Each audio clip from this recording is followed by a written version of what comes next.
Gatorade not only quenches your thirst better. You have surely drank it before, but did you know how cool a company Gatorade is? What started as a drink designed for athletes can now be found almost everywhere. So let's quench that thirst and check out 10 things you didn't know about Gatorade. Gatorade is better. Gatorade was invented by a university. You heard about the guy that invented this thing? In 1965, Dwayne Douglas was coaching the football team at the University of Florida. Imagine this. He is a good coach. He pushes his team to do their best and strives to win. His players practice hard, drink lots of water, and have an excellent team mentality. But something is wrong. The coach can see it. He can sense it. It's kind of like he has a superpower and is picking up on a problem that he decided he needs to fix. The problem was that his players were losing weight. Some even lost up to 18 pounds. On top of that, they were not urinating. Now, you might think it doesn't take a superhero to notice that kind of issue. Superpowers, dude? I don't even know how to pee in this thing. 18 pounds on a football player does not go unnoticed. Well, it does take some superhero qualities to recognize the issue and then fix it. Coach Dwayne Douglas brought the matter to a colleague of his at the university named Dr. Robert Cade. Dr. Cade was a kidney disease specialist, and he was able to help in finding a solution. As you have already guessed, that solution was in the form of a beverage. It was packed with carbohydrates, which have tons of sugar, some salt, and some electrolytes. So far, so good. This all makes sense. They had a drink on their hands that had the potential to solve their problems and save their players. But another issue occurred. It tasted pretty darn gross. Dr. Cade lamented this issue. What could they do to make it better and still keep all of the beneficial properties of the drink? What a dilemma. Then one fine day, Mrs. Cade suggested they just add some lemon juice. Clever thinking. Suddenly, the drink tasted better and the players were actively drinking it. That's how Gatorade was invented at a university. Doesn't it make you want to go there? Nothing like being at a school where the coaches and professors take students so seriously that they invent a new beverage to help them out. Well done, University of Florida. You deserve a round of applause. Your dedication is not going unnoticed. It will take dedication and commitment. Gatorade was originally called Gator-Aid. So where do big words come from? Little words. Since this drink was made to be on the field to help players, specifically the players on the football team at the University of Florida, it was considered an aid. It did in fact help. It really was, and still is, an aid. Now, it was called Gator-Aid because the sports teams at the University of Florida are called the Gators. So, putting those two together, Gator and Aid, brings us to Gator-Aid. When the name is said out loud, it sounds exactly the same as the name the drink now has. Why the change? Well, the doctors who invented it realized that having the word aid in the name could pose marketing problems should the beverage ever leave the university and become something more. Talk about being prepared and thinking in advance, right? These doctors called it. They knew that their drink had potential. We can finally realize our potential.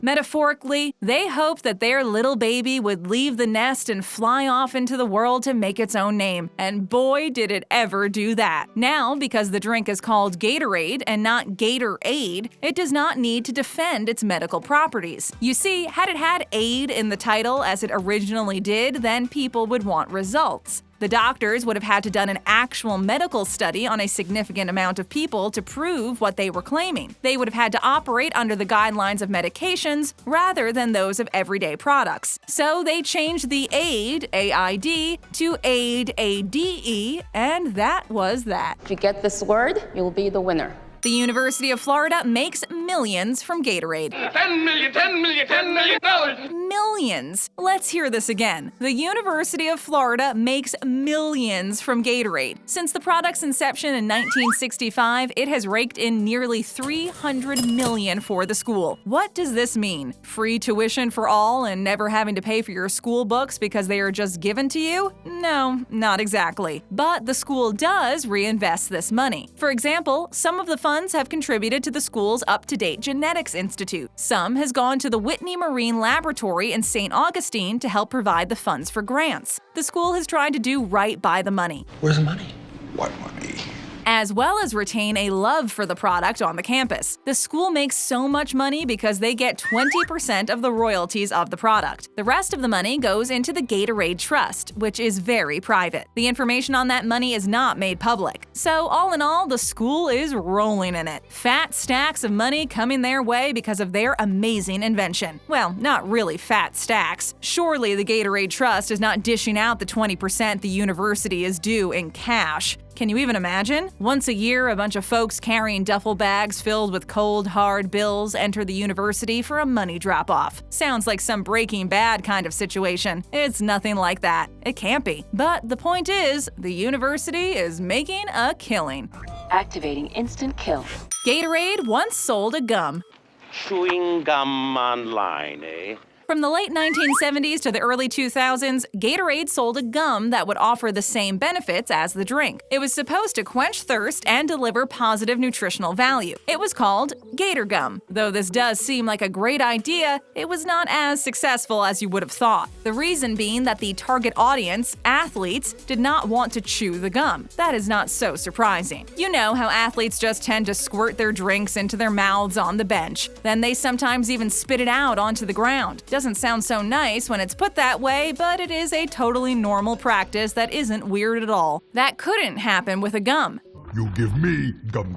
Just pop that gum in your mouth, chew, chew, chew, and then spit it out onto the floor. That's gross. Then there would be a serious problem with gum on the bottom of sneakers. It would ruin the courts or fields. Not to mention how much of a problem rinks and skates would have if hockey players were doing that. Imagine getting gum stuck on your blade. Well, that being said, it is probably too cold in rinks for gum to retain its stickiness. In a rink, the gum would just form little pebbles, and it would be like the players are walking on little rocks. Clearly, this proves why the gum did not work out. Maybe it will come back, and maybe athletes will change their minds about chewing gum. Only time will tell. Time gives legitimacy to its existence. Gatorade helps underquenched third world nations. Huge improvement in the standard of living in what used to be called the third world. Gatorade has been using their helpful beverage in a very helpful way. Though the drink is obviously nowhere near offering the same things as an IV administered by health professionals, it still has some very useful properties that can help a body become stronger. You're stronger than this. For example, back in 1994, in the aftermath of the Rwandan genocide, Gatorade was shipped to the refugees. Without potable water, there was a serious problem in Rwanda. Gatorade was a very easy solution. Not only does Gatorade have carbohydrates, electrolytes, and a bunch of other useful stuff in it, it also comes in an easy-to-transport and pass-around bottle. The same thing cannot be said for an IV. In 2000,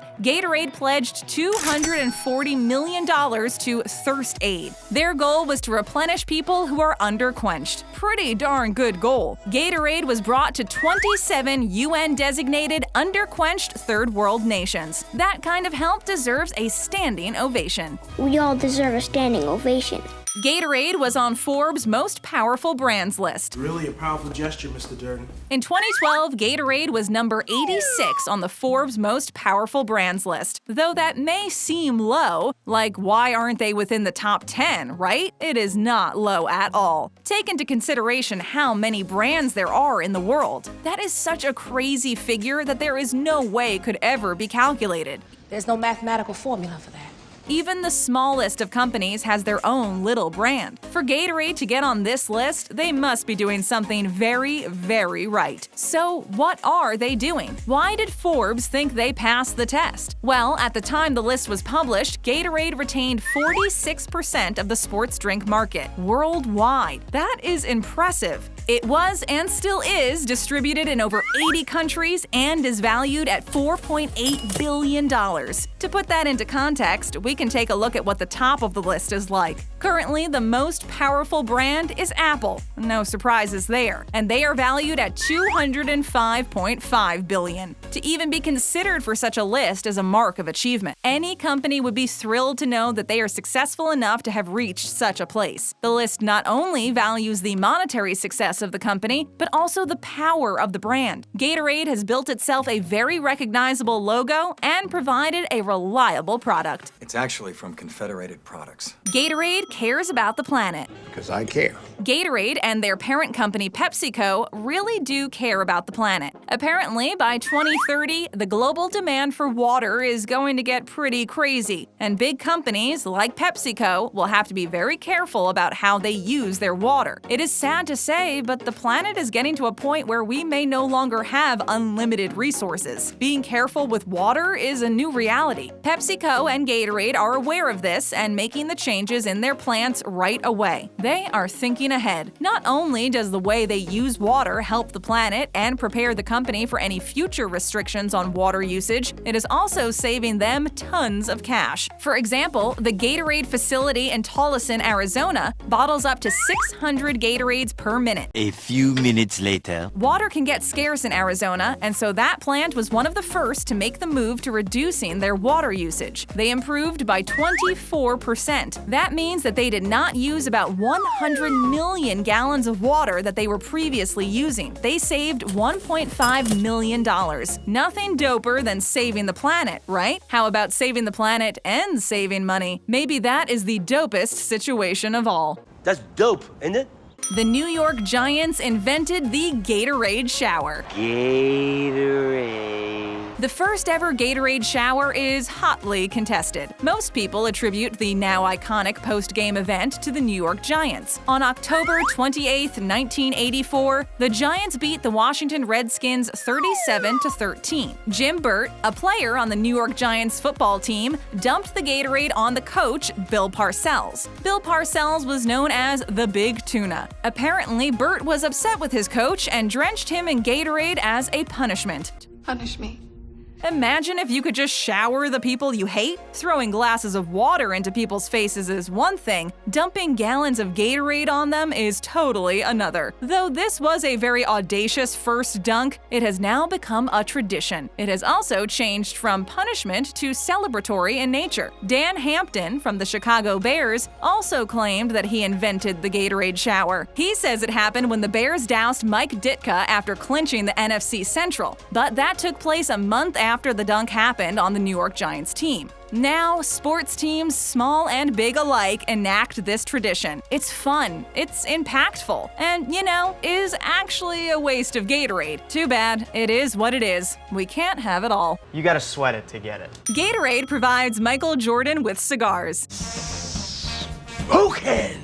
Okay, you are obviously thinking Gatorade is paying Michael Jordan for the advertisements he does for the company, and he uses said money to buy cigars, meaning Gatorade is paying for the cigars. But no.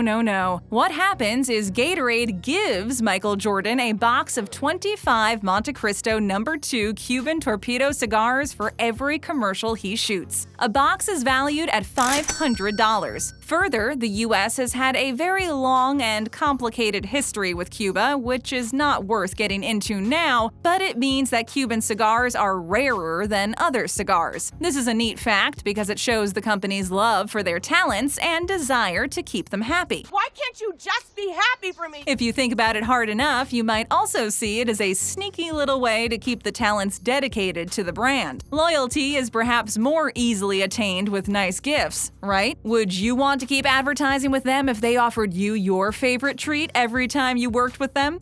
Loving your work, cowboy. Gatorade is used to fuel some race car drivers. We talking or we racing? So, Gatorade helps athletes. Is a NASCAR driver an athlete? That may be a debatable topic, but what is important to note is that race car drivers sweat. They sweat so much. They are confined to a small, hot space in which they use their whole body to drive the car. They exert so much energy that they often get dehydrated. I don't want any water! To improve the driver's health, and let's be honest, Gatorade is a company and brand that is all about helping and aiding people, they invented an in-car drinking system. The drink is fastened to the back of the seat and rigged with a nozzle right by their mouths so they can just sip whenever they need to without compromising their driving position. This is awesome because it is just one more way that Gatorade is quenching thirst and stopping dehydration. The company is true to their mission and they have been very successful in achieving their goals.